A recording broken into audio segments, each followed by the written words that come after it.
Boa tarde a todos. Esta é a 7ª aula do curso Tópicos Especiais de Metafísica 2, segundo semestre letivo de 2021, curso dedicado ao tema Espécies Naturais.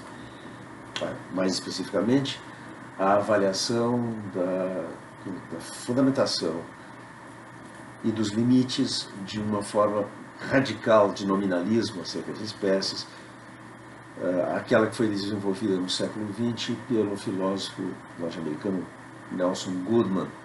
Nós vamos encontrar que alguma coisa do antirrealismo, do nominalismo de Goodman reaparece em dois outros filósofos que vão nos interessar, Michel Foucault por um lado e Ian Hacking por outro. A base aqui para a introdução da metafísica antirrealista é a solução que Goodman oferece ao que ele chama o novo problema da indução.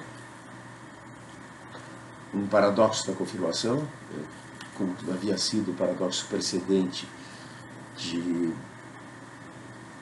Hempel sobre corvos pretos e objetos não pretos, não corvos. O paradoxo era que, se cada corvo preto confirma a hipótese de que os corvos são pretos, cada não preto não corvo confirma a hipótese que os não pretos são não corvos, e por conseguinte que os corvos são pretos. O análogo que Goodman constrói envolve incompatibilidade sintética e não analítica, incompatibilidade material e não formal, não é nem contraditoriedade nem contrariedade, mas é incompatibilidade de qualquer maneira entre duas hipóteses. Cada esmeralda verde confirma a hipótese de que todas as esmeraldas são verdes, mas cada esmeralda verde, sendo uma esmeralda verzul, confirma a hipótese de que todas as esmeraldas são verzuis. Mas as duas hipóteses são incompatíveis. Se eu projeto a hipótese de que toda esmeralda é verde, eu espero que a próxima esmeralda seja, como as anteriores, verde. Se eu projeto a hipótese de que todas as esmeraldas são verzuis, eu espero que a próxima esmeralda seja, como as anteriores, verzul. Se ela for verzul, ela vai ser azul e não verde. Eu não posso esperar ao mesmo tempo que a próxima esmeralda seja verde e seja azul. As hipóteses são incompatíveis, é preciso escolher. E nós escolhemos. O Goodman não faz nenhum mistério disso. É óbvio que nós escolhemos projetar a hipótese de que toda esmeralda é verde e não verzul. Mas por quê? Vimos que deve-se descartar da sugestão de que coisas verdes são mais semelhantes entre si do que coisas verzuis. Deve-se descartar a hipótese de que verzul é um predicado disjuntivo e, portanto, artificial, ao contrário de verde. Deve-se descartar a hipótese de que verzul, ao contrário de verde, é um predicado observacional. E nós ficamos com o quê? A resposta de Goodman é muito radical. O arraigamento do predicado verde nas nossas práticas discursivas. Como ele escreve, é claro que verde, como veterano de projeções mais antigas e numerosas que verzul, tem uma biografia mais impressionante. Podemos dizer, o predicado verde está muito melhor arraigado que o predicado verzul. Neste conflito, nós escolhemos que o arraigamento é um critério para a solução de conflitos de projeção. Não há de modo algum, nenhum requisito de que para projetar um predicado ele já tenha sido projetado. Isso seria equivalente a vedar toda a inovação conceitual. Ora, a ciência está o tempo todo introduzindo novos conceitos, isso não é problema nenhum. O problema é essa introdução de um novo predicado gera projeções que colidem, que conflitam com as projeções de um predicado melhor arraigado. Neste caso, nós preferimos o predicado melhor arraigado. Como escreve Ian Hacking, muitos críticos se ressentem disso, da ideia de que não tem mais nada além do hábito linguístico envolvido aí. Escreve Hacking, chegamos a nos acostumar, isso está no artigo Entrenchment, que nós temos lá no Dropbox, chegamos a nos acostumar com o apelo de Hume ao costume e ao hábito. Mais ou menos, Hume não falava de práticas meramente verbais.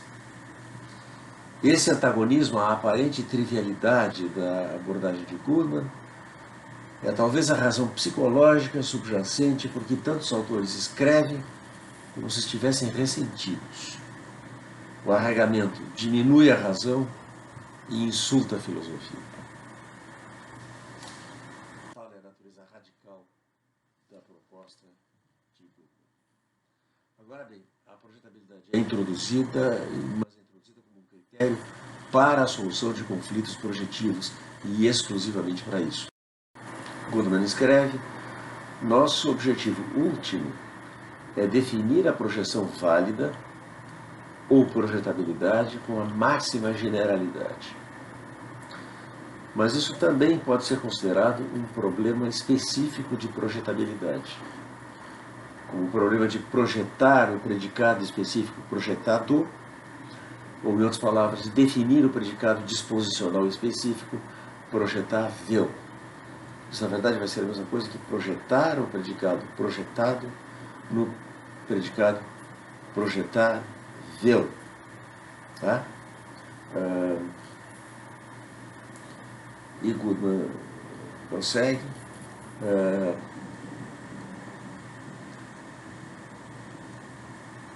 Como eu já observei antes, não há nenhuma razão pela qual não possamos tentar lidar com um problema específico de disposições antes que tenhamos resolvido o problema geral. E no caso do problema específico de definir o predicado projetável, a aposta é alta, porque se tivermos sucesso em resolvê-lo, teremos resolvido o problema geral. De fato, o problema presente de disposições foi reduzido ao problema de projetar o predicado específico projetável. Perdão, projetar o predicado projetado. Projetar o predicado projetado, isso é introduzir o predicado projetável. Aqui uma pausa para notar o que é que noções como disposições, potências, capacidades, possibilidades estão fazendo nessa discussão geral de Goodman. O ponto de partida havia sido... isso que eu vou fazer agora é simplesmente explicar o que a palavra ficção está fazendo no título desse livro. O ponto de partida de Goodman tinha sido o exame dos condicionais contrafactuais. O que são condicionais contrafactuais? São condicionais que dizem que se algo fosse, no caso, alguma outra coisa seria. Nós não temos clareza sobre a lógica dos condicionais contrafactuais. Certamente a gente não pode aplicar a eles a tabela de verdade da implicação material. Porque na implicação material, todo condicional cujo antecedente é falso é automaticamente verdadeiro. Mas aqui não pode ser isso. Digamos um pedaço de manteiga, que eu digo o seguinte: se esse pedaço de manteiga tiver, um pedaço de manteiga que não foi aquecido, tá? Se esse pedaço de manteiga tivesse sido aquecido, teria derretido. Ora, se eu suponho que isso é verdadeiro porque o antecedente é falso, então eu vou ter que é verdadeiro também. Se esse pedaço de manteiga tivesse sido aquecido, então ele não teria derretido. Mas os dois condicionais são incompatíveis. O que isso mostra é o seguinte: não é suficiente que o antecedente seja falso. O condicional factual não diz simplesmente que ou bem o antecedente é falso ou o consequente é verdadeiro. Ele estabelece uma relação de dependência entre antecedente e consequente, a saber, uma relação lógica. Ele tem a forma de uma lei. Ele diz que se uma certa possibilidade se realizasse, uma certa outra possibilidade se realizaria. Ora, é em termos de condicionais contrafactuais que nós entendemos as noções disposicionais. A saber, as propriedades que um objeto tem, mas que não estão atualizadas. Se eu digo, por exemplo, esse vidro é frágil, como é que eu explico dizer que é frágil? Se ele fosse atingido por uma pedrada, quebraria. Mas ele não foi atingido por pedrada nenhuma. Eu não posso sustentar que o condicional é verdadeiro simplesmente porque o antecedente é falso. Porque nesse caso seria verdadeiro que se esse vidro fosse atingido por uma pedra, quebraria, e também se esse vidro fosse atingido por uma pedra, não quebraria. os dois condicionais seriam verdadeiros porque ambos têm um antecedente falso, mas não é esse o caso, e apenas o primeiro deles explica o que significa dizer frágil. Flexível, se esse objeto recebesse pressão, vergaria. Essa tábua é flexível. Se é uma personagem, ela vergaria. Eu também não posso definir, eu vou usar um condicional contrafactual, tá? Mas isso não é um condicional indicativo. E esse é o problema, né? Ninguém sabe como funciona a lógica dos condicionais contrafactuais. Esse é o ponto de partida do Goodman, é aquilo que no livro depois ele chamou predicament, enrascada. A enrascada é o problema do condicional contrafactual. Na passagem que eu estava comentando, da terceira e última conferência de Londres de 53, Goodman escreve: a reorientação do nosso problema pode ser representada em linguagem mais figurativa. Hume pensou que a mente humana era estimulada a fazer predições por e de acordo com regularidades no que observava. Isso deixou como problema de diferenciar entre as regularidades que estimulam e as que não estimulam a mente a entrar em ação. Nós, ao contrário, e aqui é muito parecido, vale a pena o contraste, né, com Kant, né, no que ele se afasta de Goodman, ele está próximo de Kant. Ele diz: nós, ao contrário, consideramos a mente como em movimento desde o começo, jogando predições espontâneas desde o começo, fazendo predições espontâneas em dezenas de direções e gradualmente retificando e orientando os seus processos preditivos. Nós não perguntamos como predições chegam a ser feitas, mas como, dado que são feitas, elas chegam a ser distinguidas entre válidas e inválidas. Literalmente, por certo, não estamos interessados em descrever como é que a mente opera, mas em descrever ou definir a distinção que ela faz entre projeções válidas e inválidas.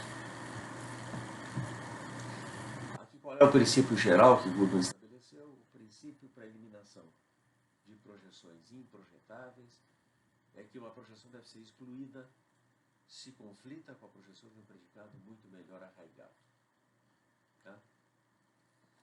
E quero enfatizar isso não é uma proscrição à introdução de novos predicados.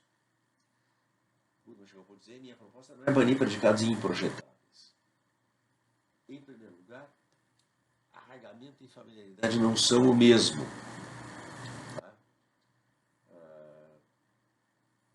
E ele diz: um predicado inteiramente não familiar pode estar muito bem arraigado se predicados coextensivos com ele foram projetados. E, de outro modo, um novo predicado pode adquirir arraigamento e um predicado muito familiar pode estar pouco arraigado, porque o arraigamento depende da frequência de projeções e não da mera frequência de uso. Mas, em segundo lugar, toda a eliminação em massa de predicados não familiares seria um intolerável embrutecimento da linguagem.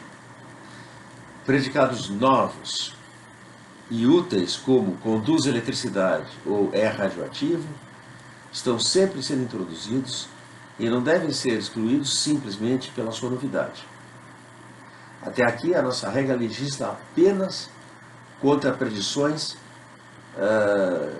na medida em que ela elimina projeções desses predicados que conflitam com projeções de predicados muito melhor arraigados. Não predicados, mas certas hipóteses projetivas estão sendo eliminadas. E em cada caso, a eliminação é baseada em comparação específica com uma hipótese que prevalece. Não simplesmente em bases gerais, com base na consideração da novidade ou antiguidade do predicado projetado. Ao formular regras adicionais, nós continuaremos a estar atentos a não recusar a não rejeitar tudo que é novo junto com tudo que é ruim.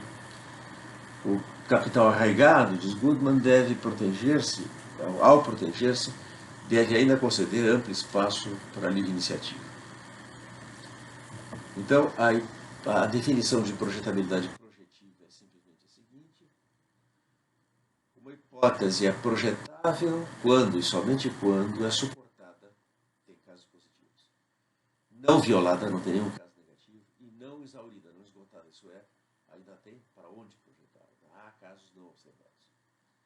E todas as hipóteses que conflitam com elas são superadas. Por quê? Por estarem menos arraigadas, certo? A hipótese é não projetável quando e somente quando ela e uma hipótese conflitante são ambas suportadas, não violadas, não esgotadas e não superadas. E ela é improjetável quando e somente quando é não suportada, é violada, esgotada ou superada. Tá? Então, o ponto de partida é uma teoria da projetabilidade comparativa de hipóteses. Tá? Escreve Goodman, a classificação em 3 categorias é tosca e provisória.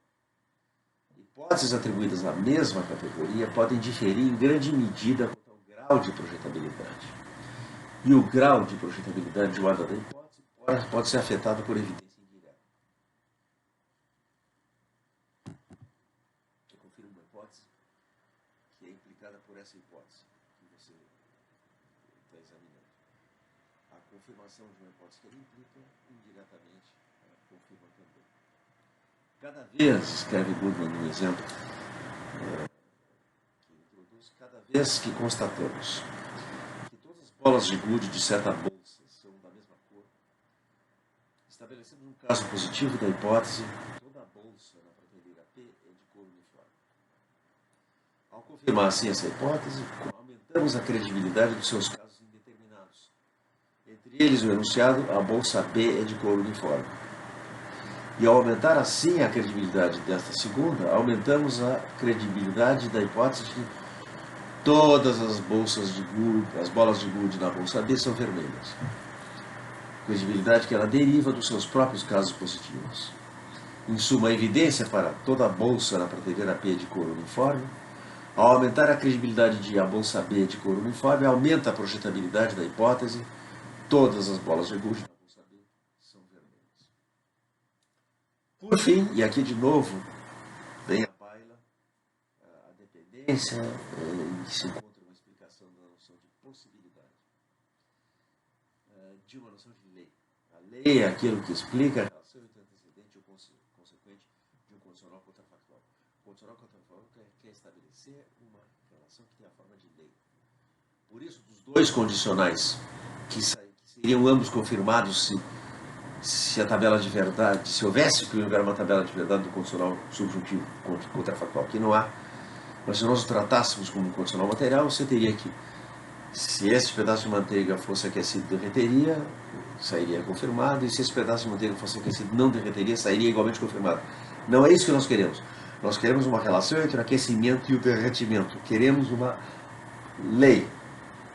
Tá?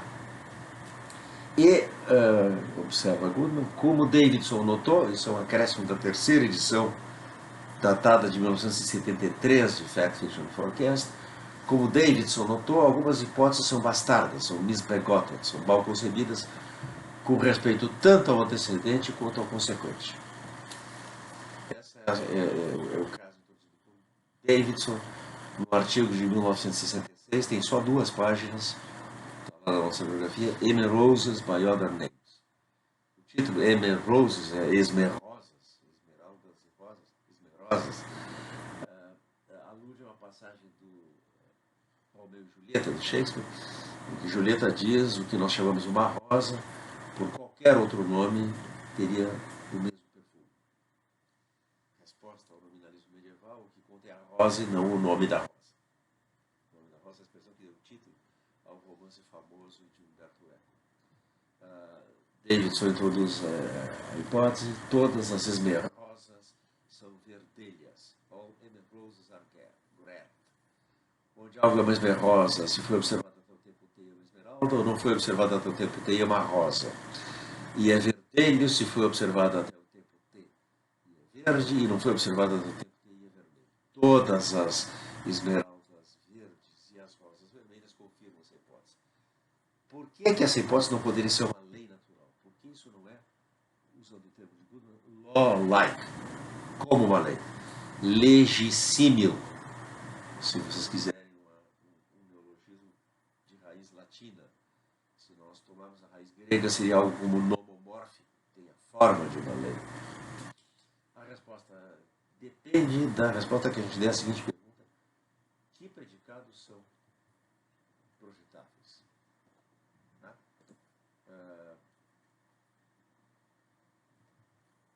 E a resposta de Goodman, aqui eu estou comentando, citando de fato, Ian Hacking, no ensaio excelente Entrenchment. A resposta de Goodman é radical.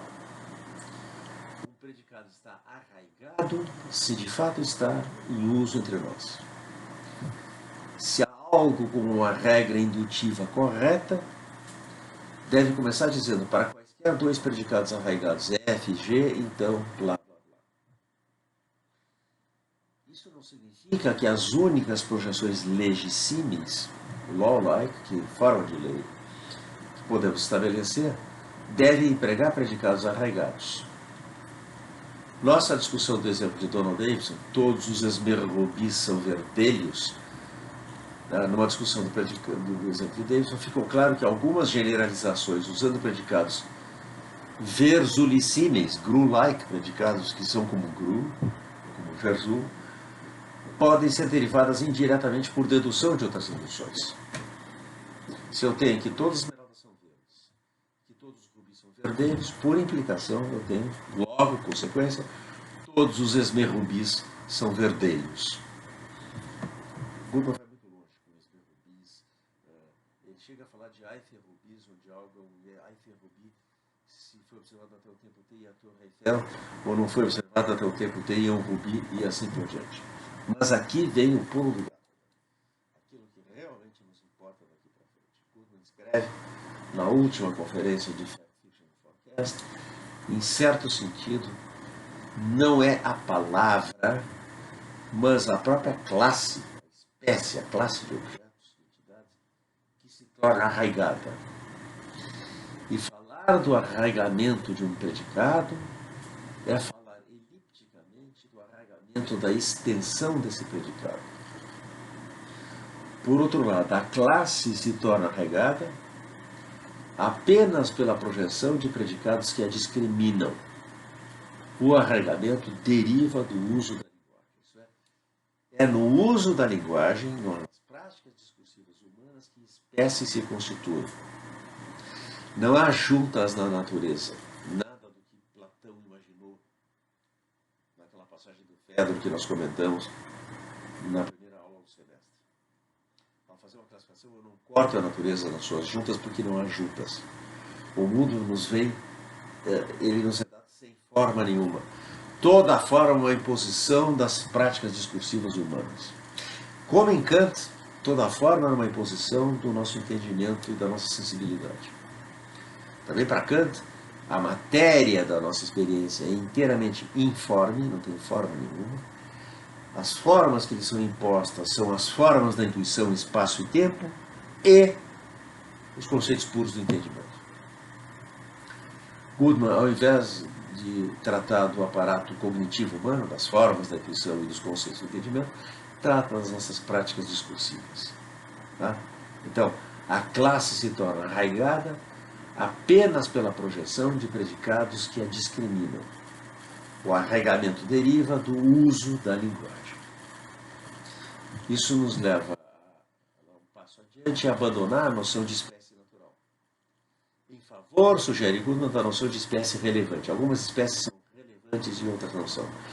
Relevantes para o quê? Para toda sorte de propósitos. Não apenas, escreve Ian Hacking comentando Goodman, não apenas espécies naturais, mas toda espécie de coisa, pessoa, ação, atividade, comportamento, substância, composição, manufatura, qualidade, relação, etc. Tudo, mas tudo isso é constituído no uso da linguagem nas nossas práticas discursivas. Estamos às voltas com uma forma de idealismo? Estamos. De fato, com a forma mais radical de idealismo que foi proposta por um filósofo do século XX. Nós vamos ver que o antirrealismo, ou o nominalismo de Foucault e de Haeckel com relação a espécies naturais, é um nominalismo muito restrito, que trata apenas de espécies de gente, enquanto que o de Goodman é absolutamente irrestrito. Qualquer espécie é constituída pelo arregamento de predicados, e o arregamento é constituído pelo uso da linguagem. Haeckel comenta, a lição de Goodman estende-se muito além do que estamos tentados a caracterizar em termos de semelhança ou de algo em comum, pois alcança espécies que são ligadas apenas por semelhanças de família. Uma vaga similaridade. Reciprocamente, prossegue Haeckel, aprendemos também que uma das maneiras em que coisas vêm a ser vistas como semelhantes de uma espécie e merecendo um nome comum, jade, esmeralda, zebra, é por via das expectativas que pomos em prática e das inferências ou argumentos que estamos inclinados a propor. Nossa cultura de predição e controle enfatiza predicados legíssimos, law-like, que tem a forma de leis, e condicionais contrafactuais. Mas a lição de Goodman é que não é apenas uma lição sobre as espécies que nós, que vivemos numa parte industrializada do mundo, usamos para descrever a natureza, a sociedade e nossos próximos. Ela parece aplicar-se a classificações e a seu uso em toda a civilização facilmente imaginável, ou efetivamente estudada, cujas versões do mundo são muito diferentes das nossas próprias. Certo? Onde há classificações sendo feitas, onde há taxonomias sendo feitas, você tem projeções de predicados arraigados. A taxonomia pode ser radicalmente diferente da nossa. O grande antropólogo brasileiro Eduardo Viveiros de Castro estudou as taxonomias que são características da ontologia, ou das ontologias, das culturas ameríndias da Amazônia. O que ele descobriu é fascinante. Todos os mitos dos povos amazônicos concordam ao narrar a origem das espécies, que na origem só havia uma espécie de entidade no mundo: pessoas. Tudo eram pessoas. Como é que dessas pessoas que haviam originalmente se surgiram? Como é que umas vieram a ser seres humanos, outros para jaguares, outros crocodilos, outros peixes e assim por diante? Bom, essencialmente a ideia aí é que esses animais que havia primitivamente, essas pessoas aí, desenvolveram corpos diferentes, corpos que são responsáveis em cada caso por uma inserção no ambiente, na natureza, na relação com as outras hipóteses, muito diferente. De maneira que cada espécie de animal, de entidade, percebe no mundo classes de coisas muito diferentes. Mas, isso aqui é crucial, as classes são as mesmas. O que muda é quem está em que categoria. Por exemplo, nós comemos peixes. Tá? Peixes são comida para nós humanos. Mas os jaguares, as onças, nos comem. Nós somos carne da gente jaguar. Perdão, somos peixe da gente jaguar. Nós estamos para os jaguares como os peixes estão para nós. Nós somos para os jaguares peixes. As categorias são as mesmas, o que muda é quem está em que categoria. É uma forma de relativismo? É. As culturas ameríndias são relativistas. Mas esse relativismo não é como o relativismo dos antropólogos. O que é fascinante é que Viveiros de Castro descobriu nos mitos das civilizações, das culturas amazônicas, uma espécie de confronto radical com o relativismo dos antropólogos. O relativismo dos antropólogos diz, bom, que existe um mundo e existem diferentes versões do mundo. E o relativismo consiste em dizer que nenhuma versão é privilegiada em relação a nenhuma outra. Bom, o que ele chamou de multiperspectivismo ameríndio não diz que existe um mundo em muitas versões. Diz ao contrário, que existe uma só versão. Tem homens, peixes, jaguares e assim por diante. Tá? O que tem é mundos diferentes. Nós não habitamos o mesmo mundo que os jaguares, porque para nós o peixe é a nossa comida. Mas para o jaguar nós somos peixe. E assim por diante. As antas mergulham na lama, a lama é o templo da gente tapir, da gente anta, e assim por diante. Viveiro Chicasso sumariza isso num ensaio do livro extraordinário, A Inconstância da Alma Selvagem, dizendo o seguinte, olha, não é que nós tenhamos aqui mesma referência, sentidos diferentes. Antes, o que nós temos é mesmo sentido, referências diferentes. E resume, o perspectivismo ameríndio não é um problema freguiano. Não é como em Frege. Você pode ter palavras com diferentes sentidos que têm a mesma referência. Não, aqui você tem os mesmos sentidos. A ontologia é a mesma para todas as criaturas. Muda quem está em que categoria. Esse é o perspectivismo ameríndio. Então, voltemos ao que diz Hecking. A lição de Goodman não é apenas sobre as espécies que nós, que vivemos numa parte industrializada do mundo, usamos para descrever a natureza, a sociedade e nossos próximos. Ela parece aplicar-se a classificações e a seu uso em toda a civilização facilmente imaginável ou efetivamente estudada, cujas versões do mundo são muito diferentes das nossas próprias. E no livro de 1978, Ways of World Making, Maneiras de Fazer Mundos, Goodman escreve, sem a organização, a seleção de espécies relevantes, efetuada por uma tradição em movimento, não há correção ou incorreção de categorização. Não há validade ou invalidade de inferências indutivas. Não há amostragem representativa ou não representativa, nem uniformidade ou disparidade entre amostras.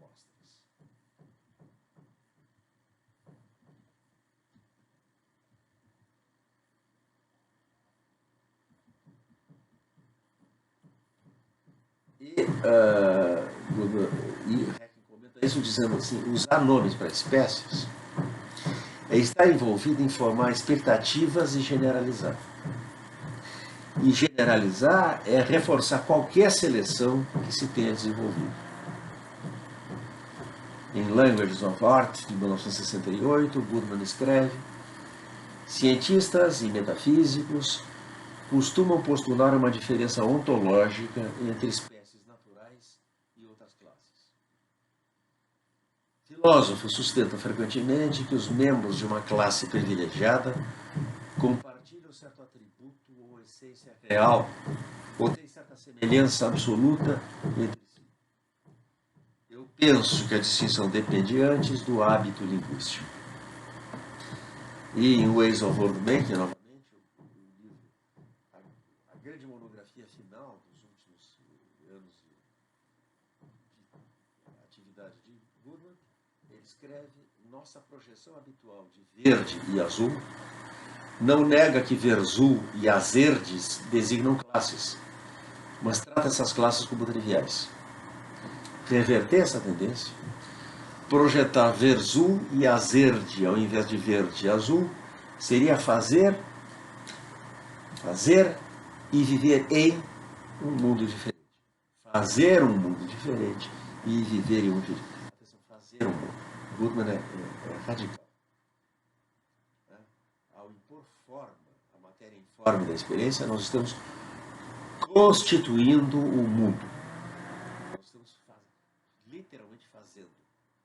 Ele explica no início do livro dele: eu não estou tratando de mundos possíveis, como aqueles que alguns dos meus contemporâneos, especialmente os que moram moro perto da Disneylândia, ele quer dizer em Los Angeles, na Universidade da Califórnia, em Los Angeles, filósofos como Karnak ou Kaplan, os mundos possíveis que meus contemporâneos estão ocupados em manufaturar e industrializar. Não, eu estou falando de mundos atuais.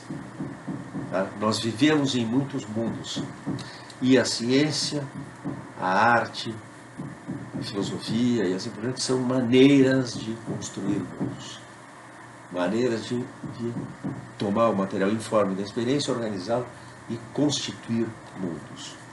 O mundo não vem pronto, não tem mundo pronto para usar, ready-made world.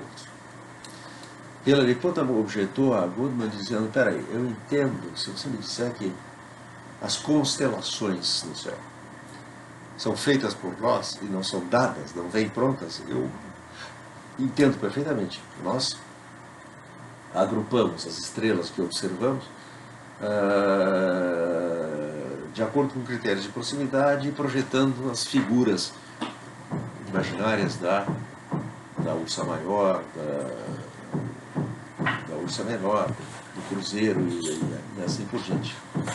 Aí diz assim: eu entendo perfeitamente, você me diga então que constelações são feitas por nós, mas não as constelações, sim, mas não as estrelas.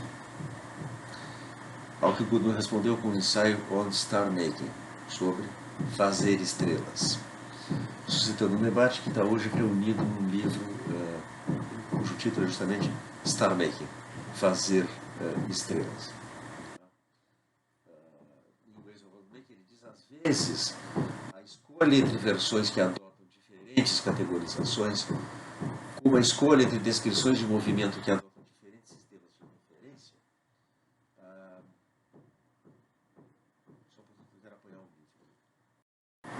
livro. Ok, às vezes a escolha entre versões que adotam diferentes categorizações, como a escolha entre descrições de movimento que adotam diferentes sistemas de referência, pode ser meramente de conveniência. Afinal, podemos, ainda que algo desajeitadamente, reapresentar nossos argumentos indutivos em termos de Verzul e Azerdi, Gru e Plin. Assim como podemos traduzir um sistema heliocêntrico num sistema geocêntrico. Precisamos apenas substituir verde por Verzul, verde por Verzul se examinado antes de T e se não azul, perdão, substituir verde por Verzul se examinado antes de T e se não Azerdi, e substituir azul por Azerdi se examinado antes de T e se não Verzul. Todavia, de acordo com a prática presente, a categorização verde-azul está correta e a categorização Verzul-Azerdi errada ao marcar as linhas ao longo das quais nós fazemos inferências indutivas.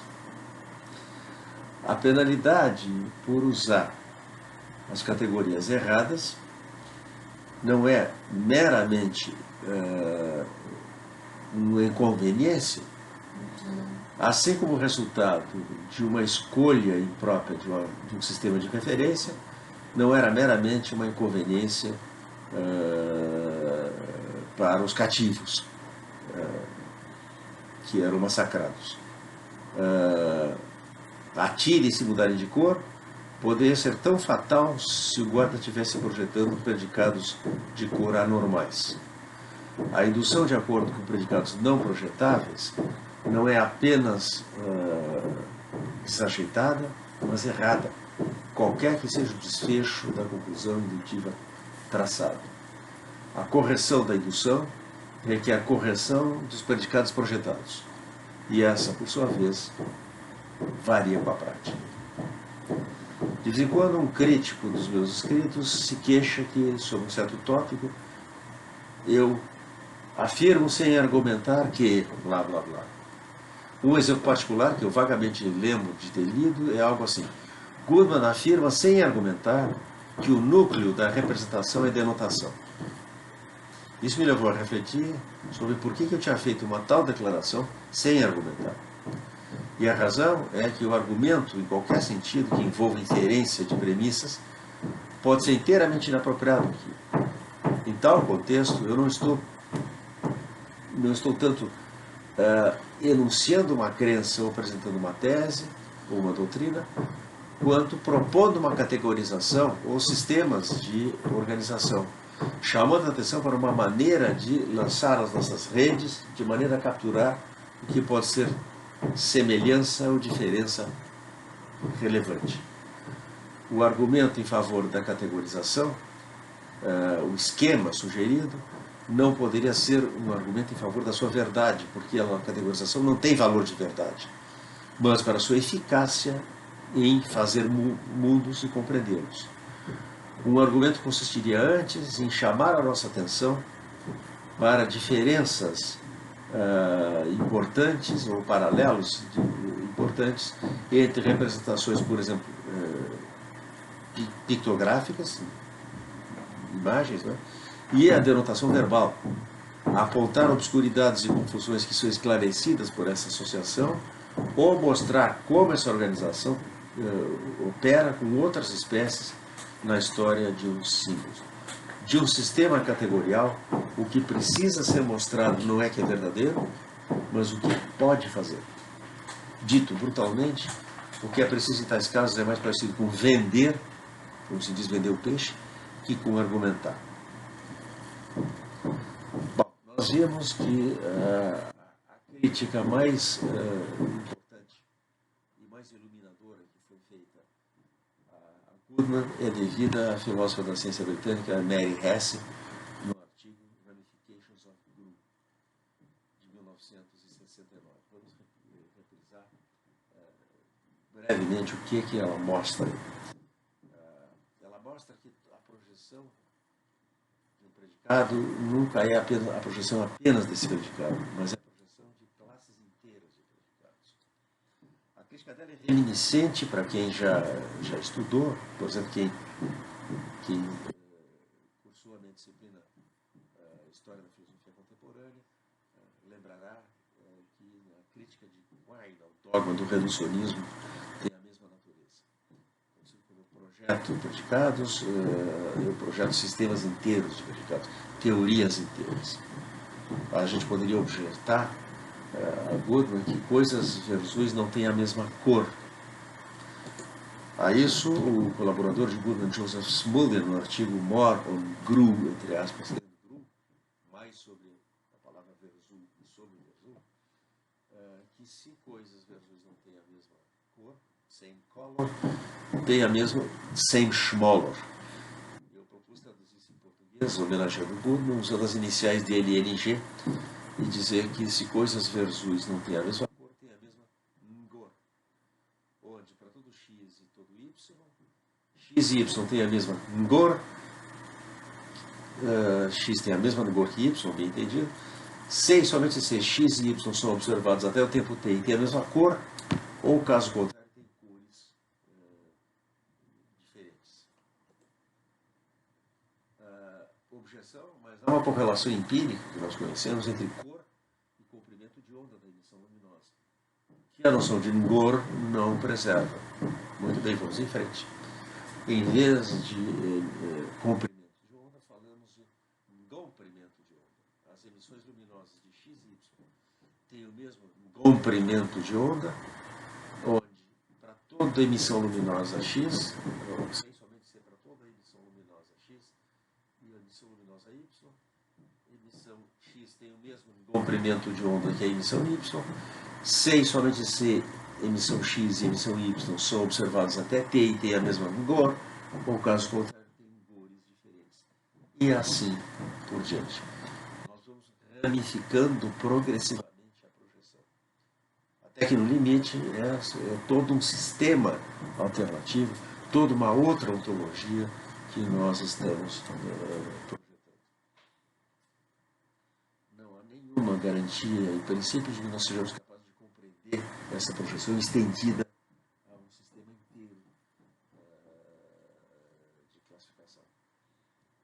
Eu mencionei na aula anterior a ficção de Wittgenstein de Povo de Lenhadores, calcula a quantidade de lenha que tem uma pilha de lenha pela área ocupada no chão, desconsiderando completamente o volume, desconsiderando, portanto, a altura da pilha de lenha.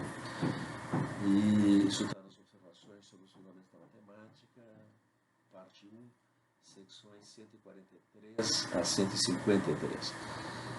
Wittgenstein se dá o trabalho de olhar pacientemente para o que seriam as práticas desses lenhadores, para mostrar que eles não estão fadados a incorrer em contradição. Eles podem jogar o jogo de linguagem, vamos dizer assim, para usar a terminologia de Wittgenstein, e não se enredar em nenhuma contradição. Você pensa, não, agora eu vou flagrar eles.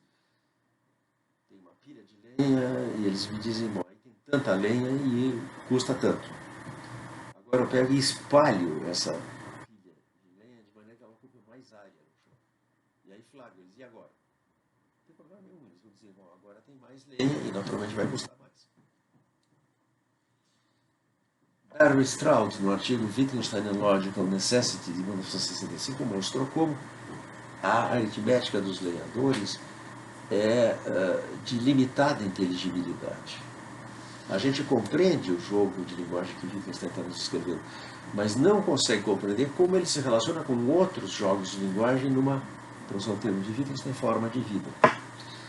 Na nossa forma de vida, a prática de medir lenha guarda uma relação interna com a prática de calcular de quanta lenha eu preciso para construir uma cabana ou um barco.